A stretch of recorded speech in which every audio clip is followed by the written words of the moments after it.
Okay, hi. First, I will let you know there's a link to some important information about how men can avoid the ugly side effects and pain of prostate removal surgery without hospital stay or ugly side effects, like I did in 2007. Now, in this presentation, you will see video about how the policies of our felon-in-chief may disrupt our military, cause a big unemployment jump, and huge surge in prices. Although the United States population is less than 5% of the world's population, we consume far more times that in resources. And those products need to come from somewhere because we don't have them domestically. Now, the felon-in-chief is now disrupting the planet and will be the cause of a lot of suffering across the country due to tariffs imposed on the U.S. by Canada, Mexico, China, and Russia, and other countries. It seems basically the idiot felon is declaring a trade war with other countries on the planet, and we will have to bear the cost. Hopefully he will learn that the U.S. is not a standalone silo and that we are all connected. Life in the United States, unfortunately, as we know it, is about to come to an end. This guy has almost zero common sense. Remember, he suggested the use of disinfectants intravenously to stop COVID, and in another incident, had the stupid idea of deploying a nuclear weapon over U.S. soil in a hurricane. The executive orders that he signed are short-sighted and will cause the rest of the world to turn against him and our country. And Americans will suffer because of his ignorance. The order to forgive military members is not for not taking COVID vaccinations is ridiculous. This may open the door for refusal in future vaccinations. Now, military members are required to take vaccinations when joining, and additional ones are required based on the country they are being stationed in. By signing that order was obviously politically motivated and was not in the best interest of the country or military members. Please watch these videos.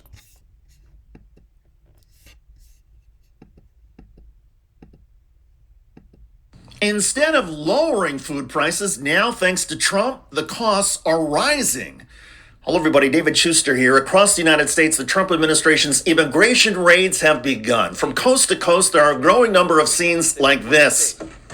Our cameras capturing one man being taken into custody. É muito triste. Neighbors and the heavily migrant community surprised and saddened to see it go down. The raids going down in California are now prompting headlines, including this one. Trump's immigration plans are already wrecking the food industry. Immigrant farm workers are too scared to show up to work. Quote, Bakersfield, California saw a massive drop-off in the number of field workers showing up for work Tuesday while ICE agents and unmarked Chevy Suburbans rounded up at... Now, one thing I want to point out is this is damage done to affecting our country before other countries even respond to the tariffs. This is based strictly on policies directly attributed to the felon-in-chief. Immigrants in the area, profiling individuals they believe to be field workers, reported Cal Matters. The end result, acres of unpicked oranges roasting in the California sun at the height of the season. California's Central Valley, where Bakersfield is located, produces about a quarter of the nation's food. According to Cal Matters, a nonpartisan nonprofit news organization, undocumented migrant workers comprise more than half of the valley's agricultural workforce. Quote, undocumented workers have been targeted walking in and out of gas stations, getting breakfast at Home Depot, or while driving along the 99 highway, leaving many with no other option than to simply stay at home. We're in the middle of our citrus harvesting, Casey Creamer, president of the industry group California Citrus Mutual, told Cal Matters. This sent shockwaves through the entire community. People aren't going to work and kids aren't going to school. Yesterday, about 25% of the workforce. Today, 75% didn't show up. Higher prices are already showing up in agricultural supply chains. According to analysts and farmers, losing the bulk of America's agricultural workforce so quickly is a recipe for economic devastation. Now, some people will think, some Trump zombies will be thinking to themselves, I don't care about the immigrants. Okay, what about your food prices? Do you care about that? The price you pay for food. It's just going to get worse. This is just the beginning. This is before other countries have responded to the tariffs. It's just going to get worse. Question in the United States, we have a shrinking workforce. Anything that happens from a policy standpoint that reduces people in our workforce is going to make it very difficult for industry, and certainly for agriculture. We would be in big trouble if we lost workforce. Okay, in this video, we'll discuss the effects of the tariffs set by the felon-in-chief and how China's response is about to severely damage large segments inside the United States.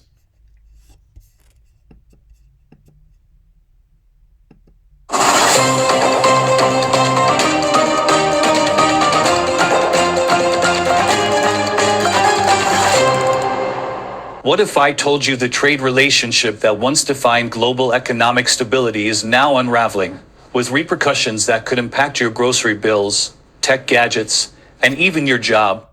China, America's largest trade partner for years, has slashed $690 billion in imports from the U.S., sending shockwaves through global markets and signaling a seismic shift in. They've slashed $690 billion in imports from the U.S. That's $690 billion that the United States will not see.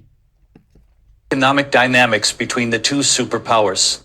This decision, rooted in a combination of geopolitical tensions, trade disputes, and China's growing push for economic independence, marks a critical moment in U.S.-China relations.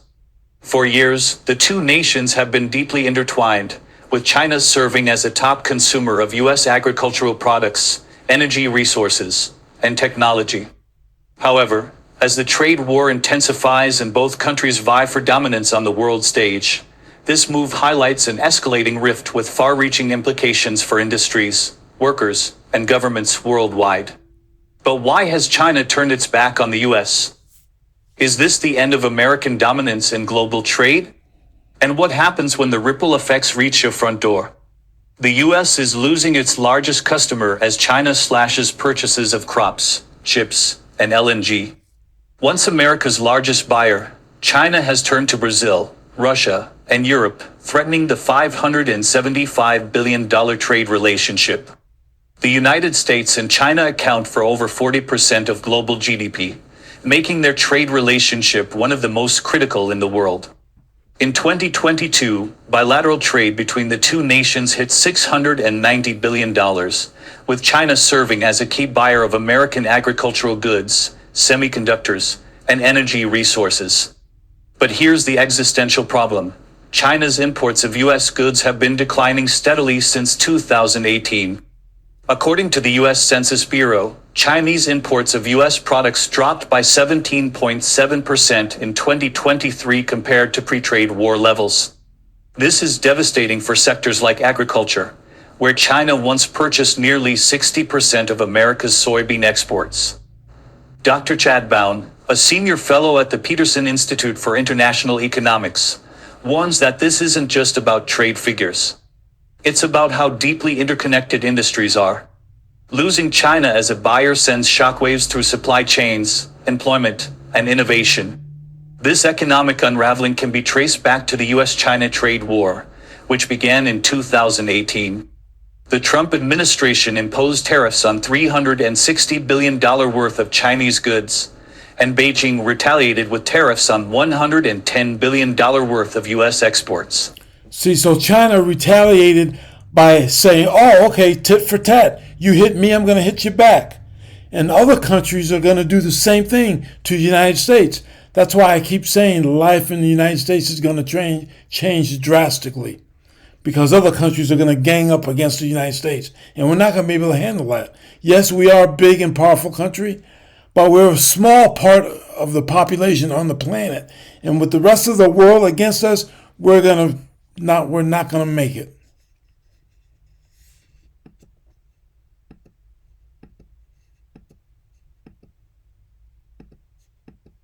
Agriculture, technology, and energy were among the hardest hit sectors. A report by the National Bureau of Economic Research found that during the trade war's peak, U.S. exports to China fell by nearly 20%. Beijing didn't just retaliate, it restructured. The Chinese government started diversifying its supply chains, turning to Brazil for soybeans, Europe for technology partnerships, and Russia for energy. In an op-ed for the Financial Times, economist Yu Yongding stated that the trade war accelerated China's push for self-reliance. This wasn't a temporary response, it's a long-term strategy. The idea behind tariffs was to pressure China into buying more U.S. goods, but instead, they made American products more expensive and less competitive in global markets. For instance, soybeans, one of the largest U.S. exports to China, saw a price drop of over 18% in 2018 because Chinese buyers pivoted to Brazil. The American Farm Bureau So China decided to buy soybeans from another supplier. Rather said, okay, Trump, fuck you, basically. that between 2018 and 2020, U.S. farmers lost an estimated $4 billion in export revenue due to tariffs. Tariffs acted as a tax on U.S. businesses and consumers, explained Mary Lovely, a trade economist at Syracuse University. Instead of incentivizing trade, they disrupted supply chains and forced China to look elsewhere. Agriculture has been the hardest hit sector in this economic downturn, largely because of its reliance on China as a key buyer.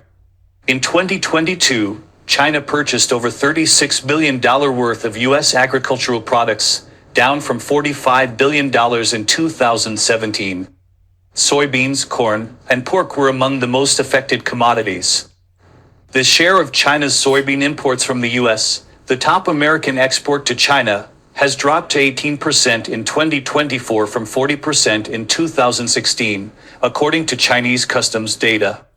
China's agricultural imports from the U.S. declined to $34 billion in 2023 from $43 billion in 2022 and are expected to drop further this year.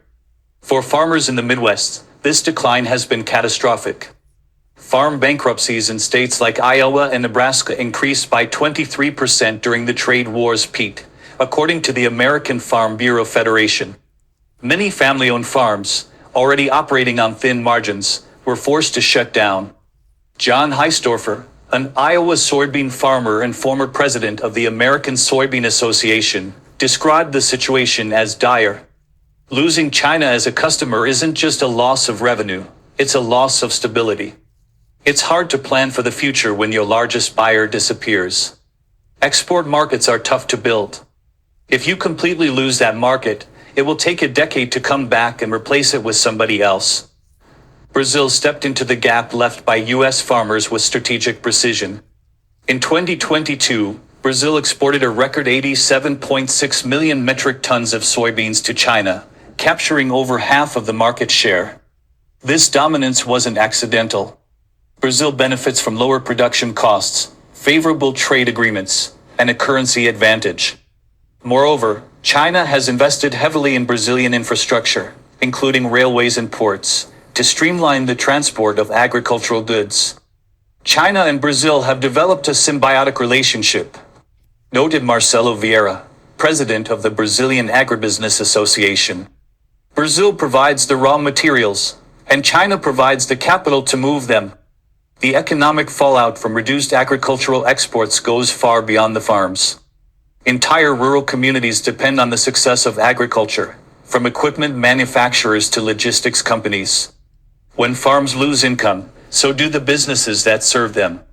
A University of Illinois study found that every $1 lost in farm income results in a $2.87 reduction in local economic activity.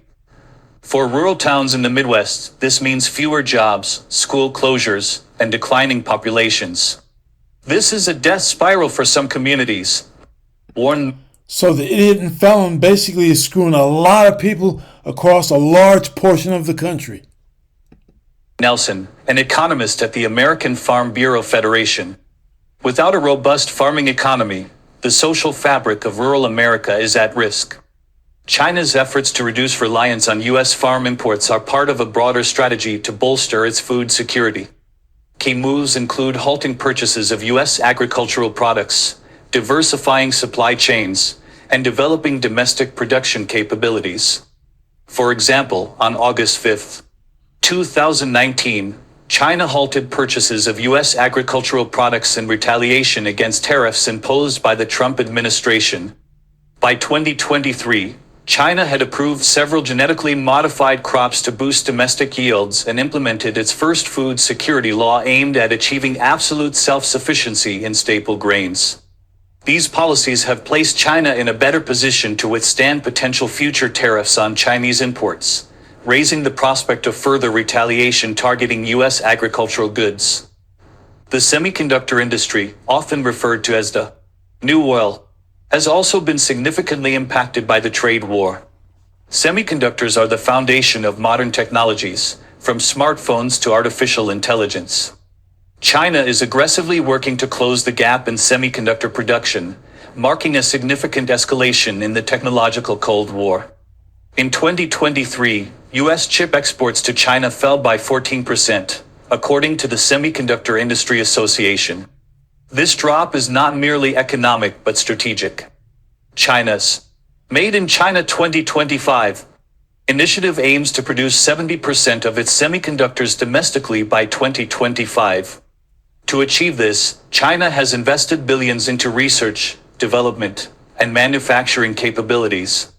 Dan Wang, a technology analyst at Gavco Research, explained, "China views its dependence on foreign semiconductors as a vulnerability.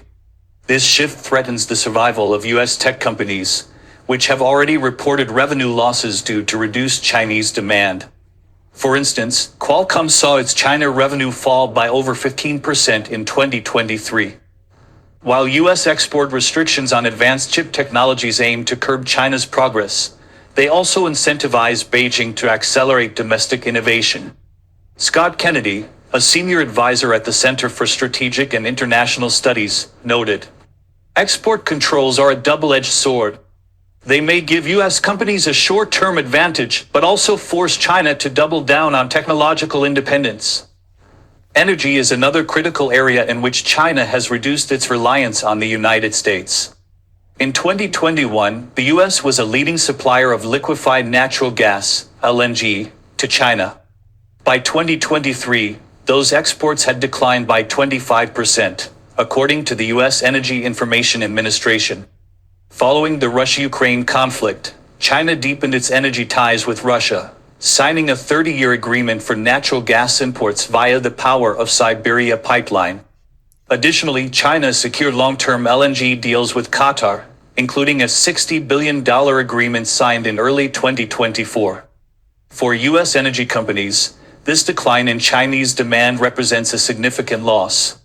The Energy Information Administration reported a 22% drop in LNG export revenues in 2023, with ripple effects across the broader energy sector. China's diversification strategy is fundamentally altering global trade dynamics. By reducing its dependence on the United States, Beijing is building stronger ties with emerging markets and regional partners.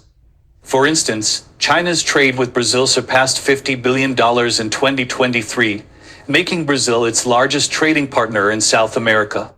Jennifer Hillman, a senior fellow at the Council on Foreign Relations, warned that the United States risks being sidelined in global trade if it doesn't adapt. China is positioning itself as the center of a new trade order. Trump's tariff war, while intended to punish China, may have unintended consequences for the U.S., including higher costs for consumers and strained relationships with allies. Higher prices on imported goods could reduce consumer spending, potentially affecting jobs in the retail sector and contributing to inflationary pressures and That's exactly what a lot of people have been saying. It's going to increase prices for us, increase the costs to us for the goods that we buy. U.S. economy. Despite Trump's strong rhetoric, the actual implementation of his proposed tariffs remains to be determined. Some economists speculate that Trump might implement the tariffs gradually to mitigate sudden economic shocks. This could involve starting with lower tariff rates and increasing them over time. Alternatively, Trump may use the threat of tariffs as leverage in negotiations with China rather than immediately imposing them. This approach aligns with his self-proclaimed deal-making style and could lead to a new trade agreement between the two countries. The potential negative impacts on U.S. consumers in certain industries could lead to domestic opposition to the tariffs, potentially influencing their implementation. Business groups, particularly those reliant on Chinese imports or with significant operations in China, may lobby against the tariffs or seek exemptions. Additionally, the state of the global economy at the time of Trump's re-election could affect the timing and extent of tariff implementation. The trade war between the US and China has become a complex and high-stakes conflict with far-reaching implications for the global economy, geopolitics, and the balance of technological power. As the two superpowers continue to compete for dominance, the outcome remains uncertain, with the potential for both winners and losers on both sides of the Pacific. China's cancellation of soybean contracts with North Dakota exemplifies the fallout. Once a major buyer of American crops, China has now shifted its imports to Brazil and Argentina, leading the $164 billion U.S. farming industry scrambling to find new markets. For U.S. farmers, the stakes couldn't be higher. So that has cost U.S. farmers billions of dollars. Voice concerns about the long-term viability of their operations if trade relations with China continue to deteriorate. John Heisdorfer, an Iowa soybean farmer, summarized the sentiment. "We built these agricultural markets for decades. Your tariff rhetoric serves only to tear those down and provide uncertainty to the market." Meanwhile, China's strategic decisions, such as investing in alternative supply chains and developing domestic self-reliance, suggest that its approach to the trade war is calculated and long-term. Beijing is positioning itself to weather future challenges and emerge stronger in the face of economic decoupling efforts by the U.S. The U.S. economy is also feeling the pinch. For instance, the agricultural landscape is shrinking. Projections show a reduction of 1.3 to 2.2 million acres in U.S. soybean cultivation, affecting rural communities deeply reliant on farming. Equipment manufacturers like Deere and Company report declining demand for tractors and combines, while rural transportation companies face reduced shipping volumes. The semiconductor industry is another critical sector caught in the crossfire. U.S. companies like Qualcomm, Micron, and Broadcom have reported significant revenue losses due to reduced Chinese demand. While federal initiatives like the CHIPS Act aim to boost domestic manufacturing, experts warn that innovation and adaptability are essential for the U.S. to maintain its competitive edge. China's diversification strategy extends beyond agriculture and technology. The country is deepening ties with emerging markets and forging stronger relationships with regional partners, such as Brazil and Russia. By doing so, Beijing is reshaping global trade dynamics and reducing its reliance on the U.S. For example, China's trade with Brazil surpassed $50 billion in 2023, making Brazil its largest trading partner in South America. Investments in Brazilian infrastructure, including railways and ports, have strengthened this relationship further. Similarly, China has secured long-term energy agreements with countries like Qatar and Russia, ensuring a stable supply chain while mitigating geopolitical risks. These moves align with Beijing's broader strategy to establish itself as a central player in a new global trade order. The trade war shows no signs of abating, with both the US and China doubling down on policies that prioritize domestic interests. For the US, this means maintaining economic pressure on China while investing in domestic industries. For China, it involves accelerating self-reliance and strengthening global partnerships. The future of U.S.-China relations will likely hinge on whether the two nations can find common ground or continue down a path of economic decoupling. Either way, the global stakes couldn't be higher, with implications for trade, technology, and geopolitical stability. The question remains, is this a trade war the U.S. is destined to lose? Or can both nations adapt and innovate to thrive in a rapidly changing global economy? China's strategy to reduce dependence on U.S. agricultural imports has been multifaceted and deliberate. A timeline of key events illustrates this systematic approach, including halting purchases of U.S. agricultural products, adopting anti-food waste laws, and approving genetically modified crop varieties to boost domestic production. In 2024, China implemented its first food security law to achieve absolute self-sufficiency in staple grains. This law holds central and provincial governments accountable for incorporating food security into their economic development plans and protecting farmland from conversion to other uses. The effects of these policies on U.S. agriculture have been profound. The U.S. Department of Agriculture projects a record $42.5 billion agricultural trade deficit in 2025, a dramatic reversal from America's traditional position as a global agricultural leader. Key commodities like corn and soybeans have experienced significant declines, with exports to China sinking by 71% and 33%, respectively, through 2023. Meanwhile, Brazil has emerged as the primary beneficiary of China's shift away from U.S. agricultural imports. By 2024, Brazil captured 76% of China's soybean imports, up from 46% in 2016. Brazil has also overtaken the U.S. as China's top corn supplier. These shifts have inflicted severe economic pain on U.S. farmers and rural communities. Declining export revenues have led to reductions in soybean and corn acreage, lower equipment sales, and diminished transportation demand. So now, unfortunately, I believe that these trends may continue because we have somebody that's in charge of our country who's as close to a dictator as I've ever seen. And it's unfortunate. He thinks the United States is a standalone silo that can just run without anybody else, any other country on the planet. And that's not the case. He doesn't know how to work with other organizations at all. He's not smart enough to negotiate and look out for people or the organization that he supposedly represents.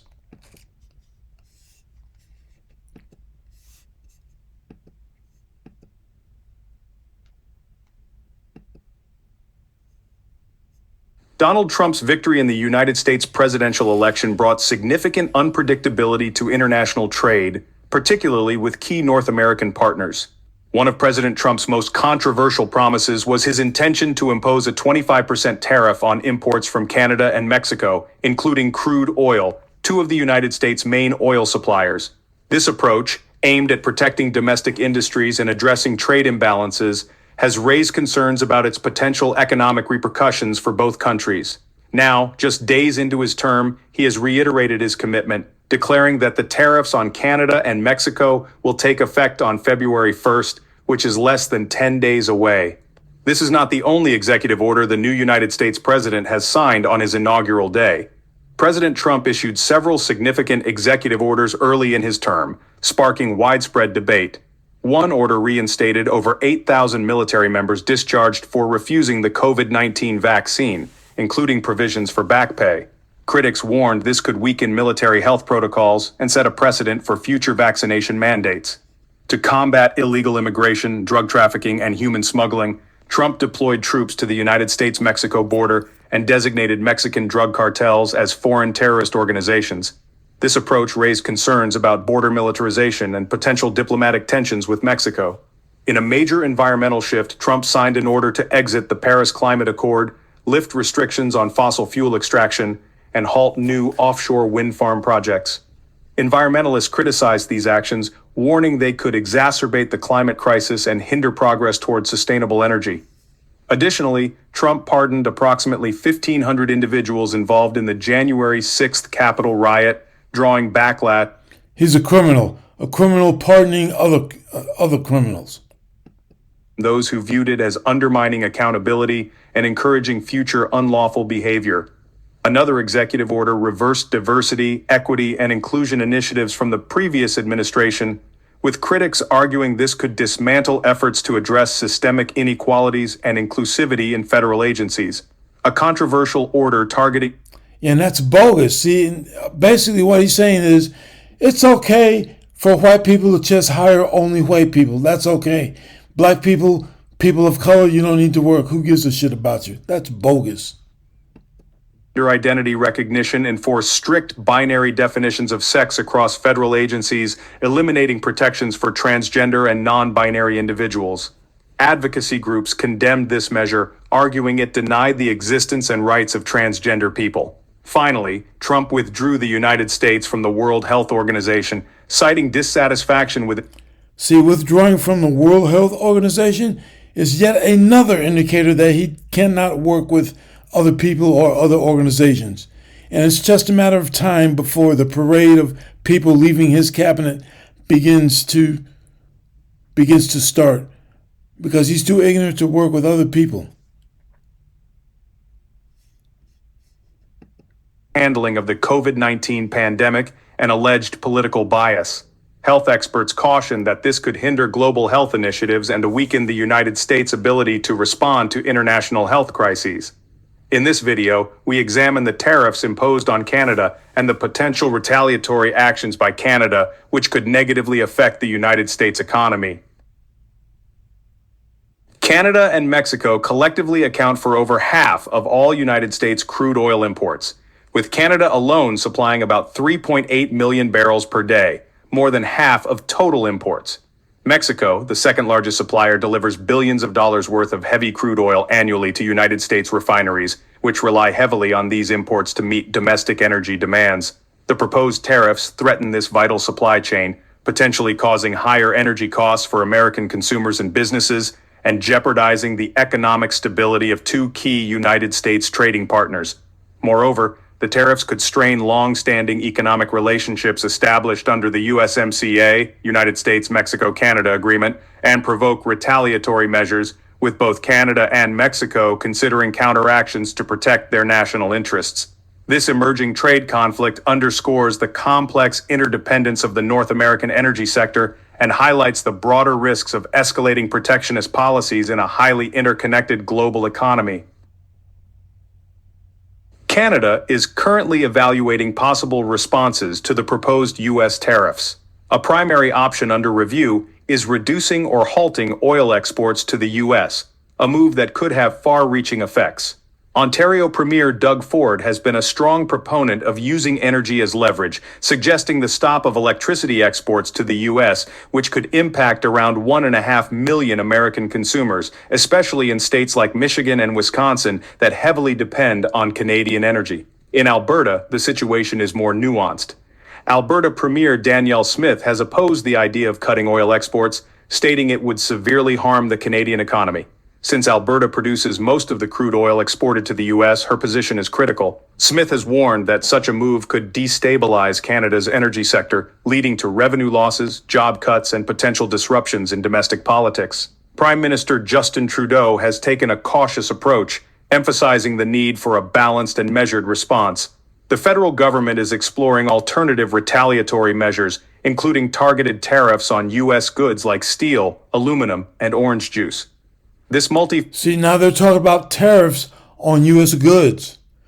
See, tit for tat. Like I said earlier, Trump wants to add tariffs to other countries. Other countries can all respond to the United States and say, okay, you're going to put tariffs on our items.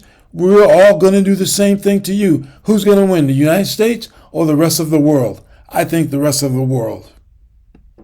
Strategy aims to protect Canada's economic interests without unnecessarily escalating the conflict. Ontario Premier Doug Ford announced a snap election for February 27th, aiming to secure a mandate to address the economic challenges posed by the proposed U.S. tariffs. Ford described the tariffs as an attack on Ontario's economy and emphasized the need for a strong response. Pierre Poilievre, leader of Canada's Conservative Party and a leading candidate to succeed Trudeau, vowed to retaliate against the U.S. if the tariffs are imposed.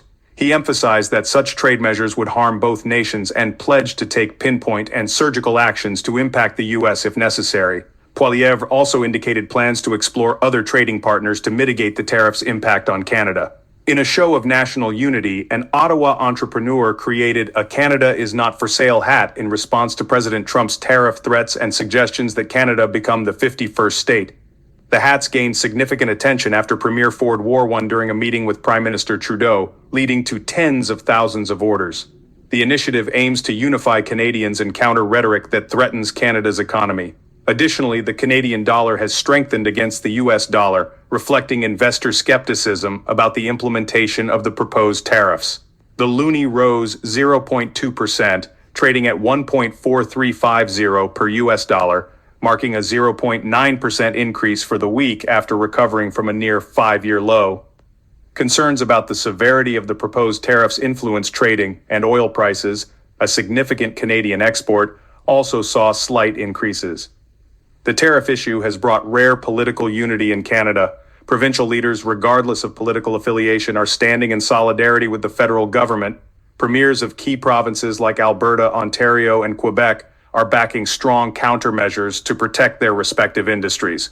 Public sentiment in Canada is strongly opposed to the tariffs, with social media campaigns and protests gaining traction.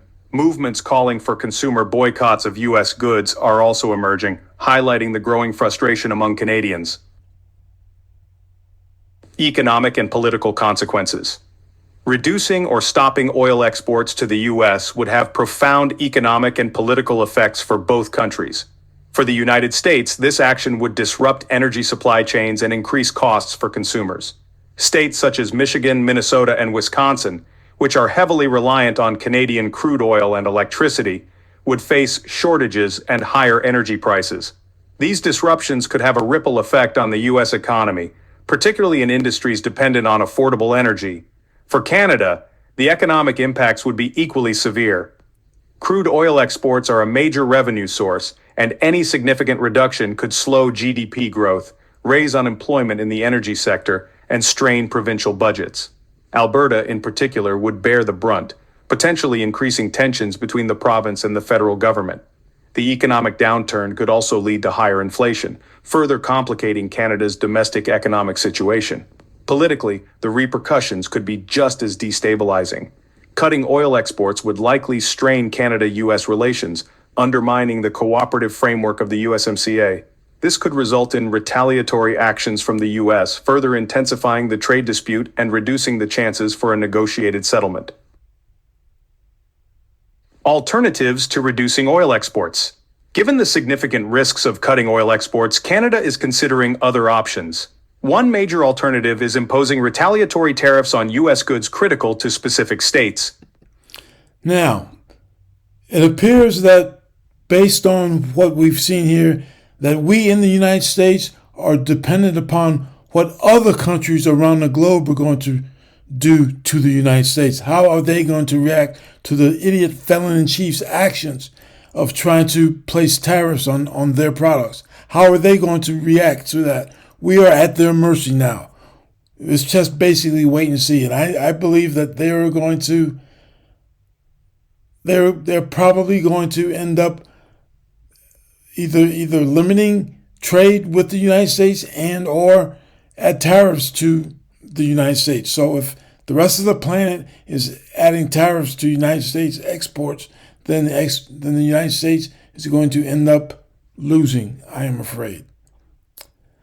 Okay, please subscribe if you're interested in presentations from this channel, and thank you for watching. Remember, there's a link to some important information about finding a resource anywhere in the country that cures early-stage prostate cancer without surgery, hospital stay, or ugly side effects, like it did me in 2007. Please view that information when you can. Again, thank you for watching.